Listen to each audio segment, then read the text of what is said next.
What if the most dangerous enemy you will ever face is not a stranger in a dark alley, but someone who shares your last name? What if the deepest wounds are not inflicted by an outsider, but by the very people who were supposed to be your lifelong allies? Your own siblings, your own family? We are raised on a powerful and comforting myth. Blood is thicker than water. Family is forever. But for too many of us, that myth shatters, and the silence that follows is deafening. A sibling who uses your secrets as leverage. A parent who pits their children against each other. A family that demands your sacrifice for a peace that only they get to enjoy. This isn't a conflict with a stranger. This is a civil war, fought in the one place you were supposed to be safe. This kind of betrayal cuts deeper because it's a violation of life's most fundamental contract. It doesn't just hurt you, it makes you question your own history, your own worth, and your own sanity. Today, we are not going to talk about empty platitudes like, just forgive and forget. Forgiveness without change is just permission for the wound to be reopened. Instead, we are going to do something much harder, but far more powerful. We are going to look at this painful truth with clear eyes, using the timeless toolkit of the Stoics, not to become cold, but to become strong. This is not about learning to hate. It is about learning how to build an inner fortress so that no one, not even family, can ever hold your peace hostage again. Phase 1. The diagnosis. Why this betrayal is different. To heal a wound, you must first understand its nature. Betrayal from a friend or a partner is painful.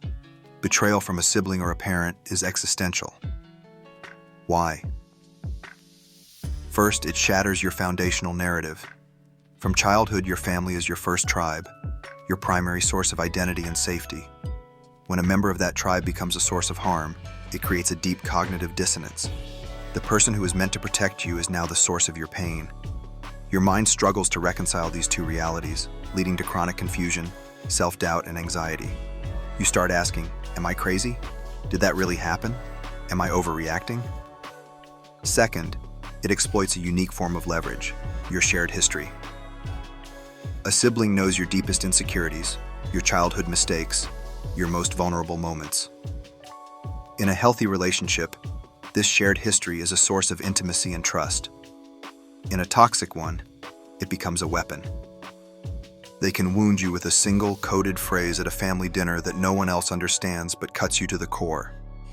This gives them an unparalleled ability to inflict pain. Third, it operates under the cover of a powerful social mandate, but their family. Society pressures you to maintain peace at all costs.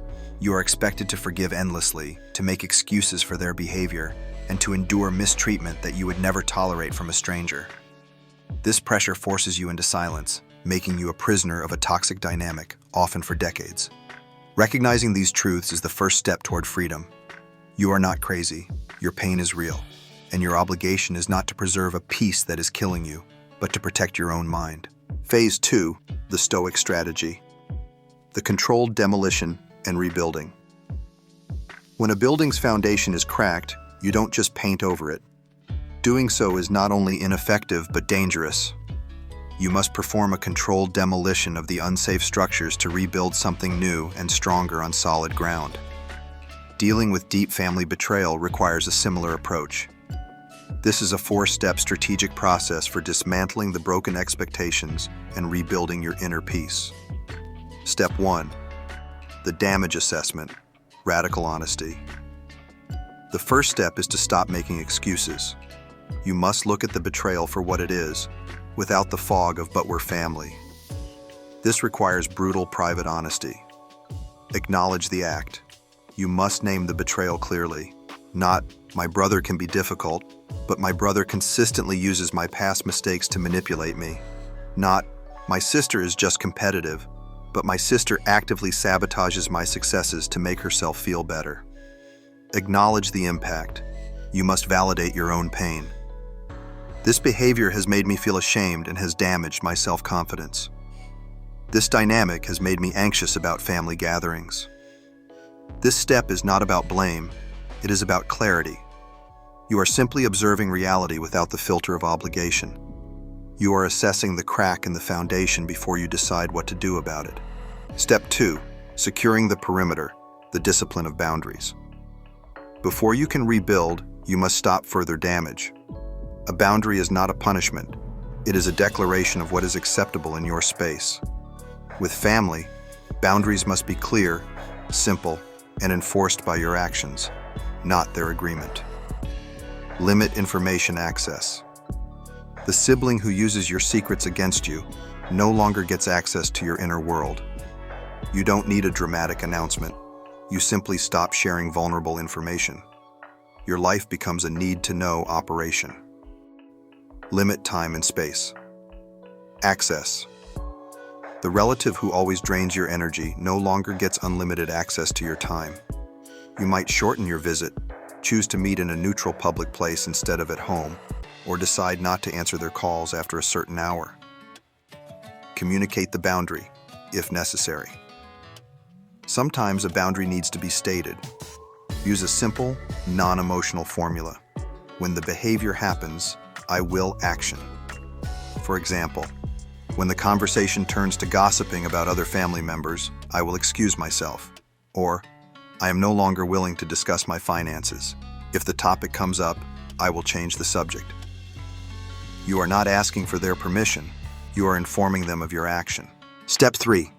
Demolishing the illusions, the great unburdening. This is the most difficult but most liberating step. Your pain comes from the gap between the family you have and the family you believe you should have. You are clinging to an illusion. The controlled demolition is the conscious act of letting that illusion go. This means accepting the hard truth. My sibling may never be the supportive ally I wish they were. My parent may never give me the approval I've been seeking my whole life. My family may never be the safe, warm haven I see in movies.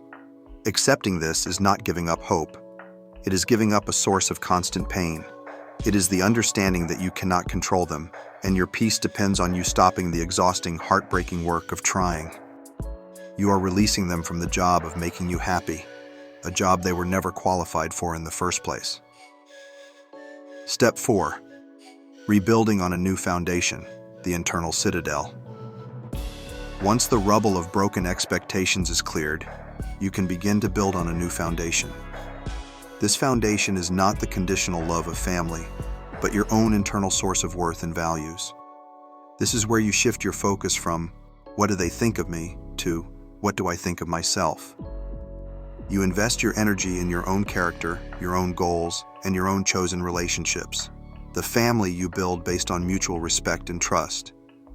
You realize that your stability doesn't come from a shared last name, but from your own integrity. Your worth is not determined at the family dinner table. It is forged by your own actions in the world. This is the path to becoming unshakable. A practical exercise, the unspoken contract audit. Much of our family pain comes from the violation of rules that were never actually spoken aloud. This exercise is designed to bring those hidden rules to light so you can consciously decide if they are still serving you. The drill. Take a piece of paper and choose one family relationship that is a source of pain or frustration. At the top of the page, write the unspoken contract with person's name. The instructions. Now, create 2 columns. In the first column, write my unspoken expectations. List all the things you subconsciously expect from this person simply because they are your family. Be brutally honest. Examples. I expect them to always take my side. I expect them to be happy for my success. I expect them to remember my birthday. I expect them to never repeat what I tell them in confidence. In the second column, write the reality of their behavior. Next to each expectation, write down what actually happens. Examples. They often defend the other person. They seem resentful when I succeed. They forgot my birthday for the past 3 years. They have shared my secrets with others before.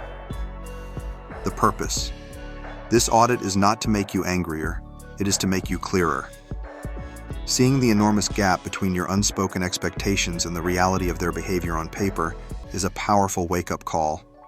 It reveals that your pain is not just coming from their actions, but from your persistent expectation that they should be someone they are not. This clarity is the first step in dismantling that contract and freeing yourself. The lesson learned. The ultimate lesson is this: family is often a title, but true loyalty is a behavior.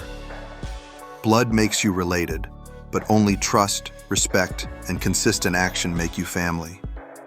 You did not choose the family you were born into, but you have absolute power to choose the standards you live by and who gets a front row seat in your life. Your work begins now with a single act of clarity. Your challenge is to try the unspoken contract audit for just one relationship that causes you pain. This is not about confrontation. It is about private, personal understanding. To commit to this first step toward freedom, go to the comments below and write a simple declaration. I am reading the contract. It's a statement that you are choosing to no longer be bound by invisible rules. If this guide offered you a path forward, a like helps it find others who feel trapped. And to continue building your inner strength, consider subscribing. You do not have to set yourself on fire to keep your family warm. It's time to reclaim your peace. The work starts today.